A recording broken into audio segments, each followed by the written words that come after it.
একটু থামুন, স্ক্রল করবেন না। আমি জানি আপনি ব্যস্ত, একটার পর একটা ভিডিও দেখছেন, কিন্তু এই ভিডিওটা আপনার সামনে কেন এসেছে একবার ভেবে দেখেছেন?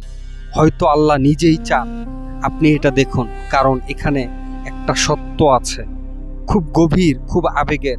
এখানেই শুয়ে আছেন আমাদের প্রিয় নবী, আমাদের ভালোবাসার রাসূল, দয়ার নবী, মায়ার নবী হযরত মুহাম্মদ সাল্লাল্লাহু আলাইহি সাল্লাম।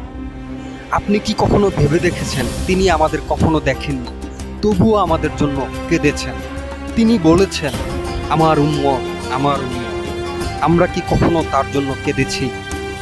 এই যে জায়গাটা দেখছেন, এটা শুধু একটা স্থান না, এটা ভালোবাসার কেন্দ্র। এটা সেই জায়গা যেখানে দাঁড়িয়ে হাজার হাজার মানুষ চোখের পানি ফেলছে, শুধু একটাই কারণ, ইয়া রাসূলুল্লাহ, আমরা আপনাকে ভালোবাসি।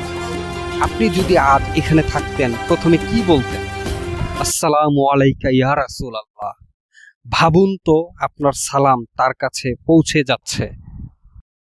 আজ যারা এখানে এসেছে তারা কাঁদছে, তারা দোয়া করছে, আর যারা আসতে পারেনি তারা স্ক্রিনে ওপাশে বসেই কাঁদছে।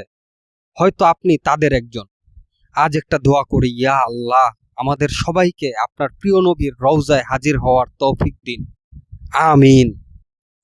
তাওয়াফের হাজী ভাই বোনেরা, যদি আপনার হৃদয়ে রাসূলের জন্য ভালোবাসা থাকে, তাহলে কমেন্টে লিখুন এই মুহূর্তের আপনার অনুভূতি। আপনার অনুভূতি কেমন কাজ করছে এই ভিডিওটা দেখে। আর এই ভিডিওটা এত পরিমাণ শেয়ার করুন যেন সারা বিশ্বে ছড়িয়ে পড়ে। হয়তো আপনার একটা শেয়ারে আরেকজনের হৃদয়ে জেগে উঠবে রাসূলের ভালোবাসা। প্রতিনিয়ত আমাদের তাওয়াফ আপনাদের জন্য এমনই হৃদয় ছোঁয়া ভিডিও নিয়ে আসছে। সারা বিশ্বে ছড়িয়ে দিন, যাতে আমরা সবাই একদিন বলতে পারি, আমি রাসূলের শহরে গিয়েছিলাম, আলহামদুলিল্লাহ।